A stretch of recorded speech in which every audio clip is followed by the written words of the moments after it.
Hey guys, welcome to the new video today in which we're going to have a look back into 2021 and go through my top 6 games of the year and my ultimate game of the year for 2021.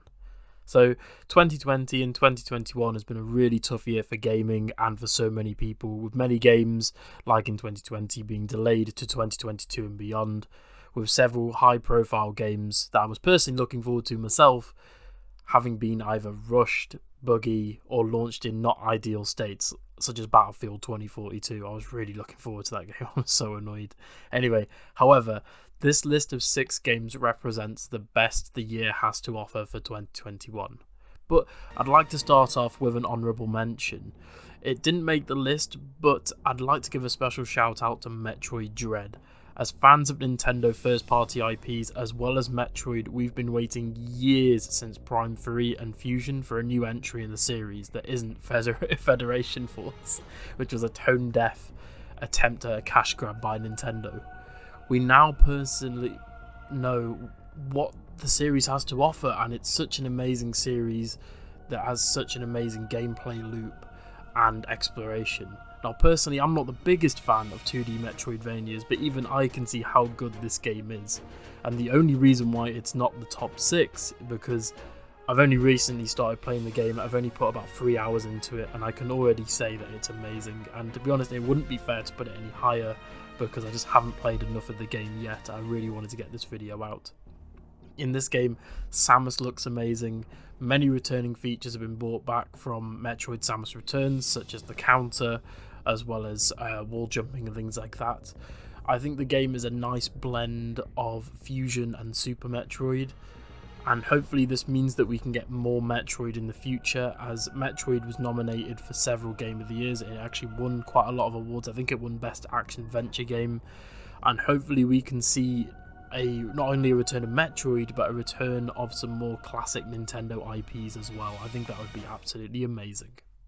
So, starting off with 6th place on my list, Tales of Arise. Personally, I love JRPGs, with Final Fantasy VII, Persona 5, Xenoblade Chronicles 2, and Final Fantasy VII Remake being some of my favourite games of all time.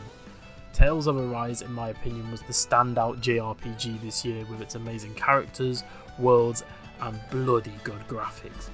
The art direction sport a mixture between anime and watercolour painting, which results in jaw-dropping visuals, and you have to see this game running at 4K 60. It looks brilliant. I think currently it's probably one of the best JRPGs currently out.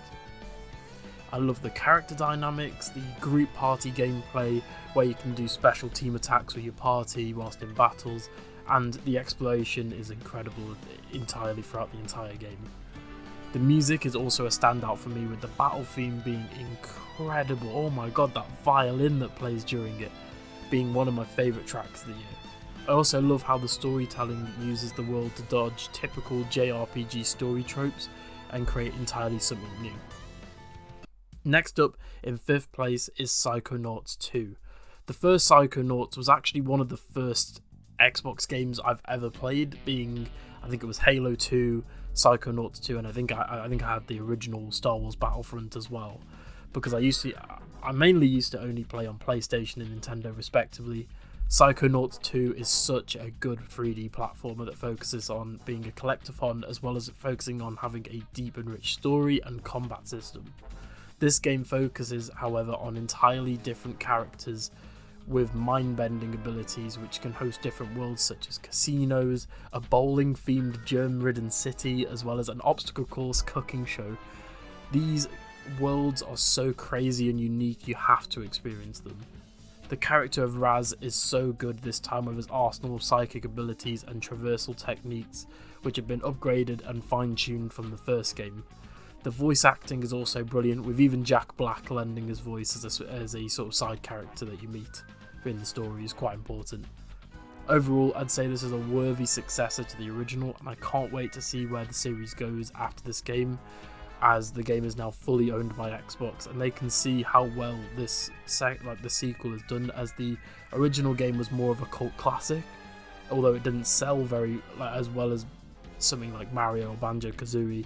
It's still done really well, and I'm so happy to see that. Then in 4th place, we've actually got quite a surprising game here, being Forza Horizon 5. Normally, I don't really play racing games unless they are kart races or something like Sonic All-Stars Racing, Mario Kart, that sort of thing, but I'd 100% recommend Forza Horizon 5 as it was just simply put brilliant. This, in my opinion, is currently the best looking game graphics-wise that's currently on the market. The cars look incredible with ray tracing, particle effects, smoke effects are all amazing, and I think they really captured the country of Mexico perfectly. This game not only focuses on driving, but tells a mini story about your avatar character competing in different events all over Mexico to learn about the country's rich culture and secrets. You can even take part in not just races, but in special expeditions where you actually try and find hidden areas and artifacts in an area, for example, Mexican ruins, things like that. The soundtrack is amazing with different radio stations focusing on rock music, popular pop songs from 2021 and 2020, as well as classical music with a focus on Latin America and Mexican music. Honestly, Forza Horizon 5 has felt like a proper next-gen experience because I feel like we're still in that awkward transitional period of going from PS4 to PS5, Xbox One to Series X, Series S, where the games are being held back because they're having to make them for last gen as well. And Forza Horizon 5 has sort of felt like a massive leap forward in graphics and technology that I think a lot of the games on this list do as well.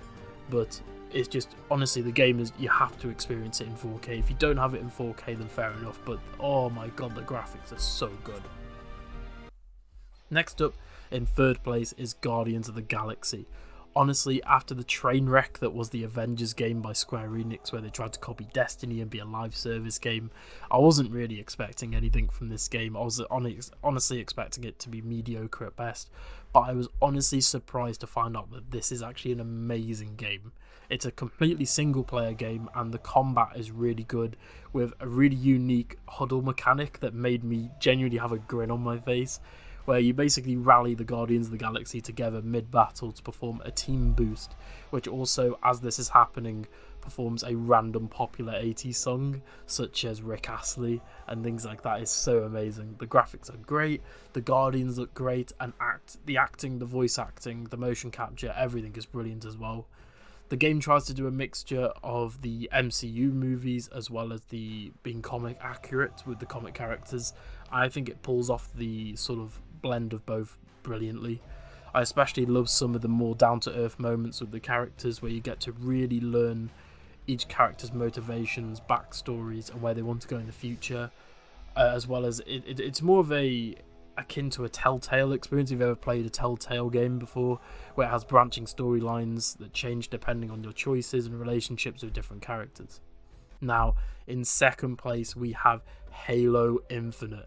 I've been looking so forward to talking about this game. I'm going to have more videos on it in the future. I was honestly really nervous with the return of Halo due to the silence from 343 during the marketing build up to the game, as well as the lackluster campaign demo from 2020. However, I can now say that Halo Infinite is brill. The multiplayer is addictive, the fun, and I think it's an excellent blend of classic and modern Halo. I'd say it's sort of a blend of basically every single Halo game. They've taken features and things from every single Halo game, and I think overall it's just amazing. The only criticism I'd say for the multiplayer that a lot of people have talked to death on is the progression system. I'm not gonna lie, is bad, with it only focusing on challenges and the items in the store being too expensive. Like, they've taken items that should be in the battle pass realistically and are selling them in the store. Like, for example, they're selling armor pieces that are £20, $20, which is ridiculous. But they've already listened to the changes, and they're currently in the process of changing the game now. We've already seen some positive changes to the multiplayer, but going on to the campaign, this is the real bread and butter of Halo Infinite. The campaign is very, very, very good. I'd say bordering on 10 out of 10 good. Coming after Halo 5 as well, with its horrific story mode, it's good to see 343 focusing on more of a self-contained Master Chief story that harkens back to the original Halo. The world is expansive, the sandbox is the best in the series, with the grappling hook being the best addition to Halo in years. The open world has loads of secrets, collectibles and goodies to look forward to. The only criticism I'd have for the campaign is that I would have liked to have seen or heard from more previous characters in the series, such as the Arbiter, to find out what happened to them. Maybe Spartan Locke, even though if you play the game I'm not going to spoil it, they've hinted at what's happened to that character. The story is so good, with an amazing relationship that being built between Master Chief and his new AI called the Weapon. Their dynamic honestly warmed my heart and made me feel so nostalgic for Halo 3 and Halo Reach, which I mainly grew up playing, and it just made me miss classic Halo so much. But it's also, I think Halo Infinite is also a really good jumping off point for the future of Halo, and I'm really looking forward to see where they go with it. Finally, in first place with my game of 2021, the game of the year being Ratchet & Clank Rift Apart. One of my favourite series and games of all time is Ratchet & Clank A Crack in Time. I also love the original trilogy, even love the spin-offs. This game is a continuation of the main universe, so it's not actually taking place in the same universe as the PS4 remake. This is a sequel to Into the Nexus. This game was everything I wanted it to be and more. It has amazing 3D platforming, weird and wonderful weapons that we expect from the series, in-depth character story moments that pull at the heartstrings, and they also expand on the universe and lore itself. In fact, this game also references several other PlayStation IPs, which, don't worry, I'm not going to spoil for you here, but you genuinely have to see it. It is amazing. The soundtrack is amazing, the graphics are brilliant, with the game utilising the PS5's super fast SSD, with rift portals that can load you from one area to an entirely new area with very little loading. Sometimes there is a bit of loading, but it's literally, you can like click your fingers and you'll be loaded into a new area. It's honestly amazing. I think, like Forza Horizon 5, it's a great showcase for next gen, especially with this being a PS5 exclusive.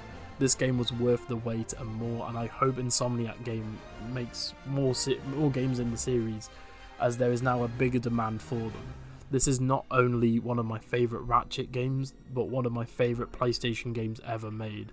I wholeheartedly recommend this game to anyone with a PS5, and anyone who's ever even played the series. This is, in my opinion, either on par or better than A Crack in Time. I still love A Crack in Time. This was very close to just outright, in the first sort of half an hour, being better than it. But I think Rift Apart is amazing. The only criticism I'd have is I would have liked to have seen some more classic weapons return, but oh god, the characters that return in this game are amazing, the voice acting's amazing, the animation's amazing, everything is just amazing about this game. And honestly, I'm so happy that Ratchet & Clank is back, not only because they're developing Spider-Man, and I thought the series had sort of been put in a dormant state after the remake, but I'm just so happy it's back. So that's my top 6 games of 2021. What were your favourite games of last year? Feel free to put them in the comments, and if you disagree with the list in any way, feel free to tell me why. What's your game of the year? Which games do you love from this year? So guys, that's been the video, and I'll see you guys in the next one. And once again, a happy new year, and I cannot wait for what 2022 has to offer gaming wise. Thanks guys, bye.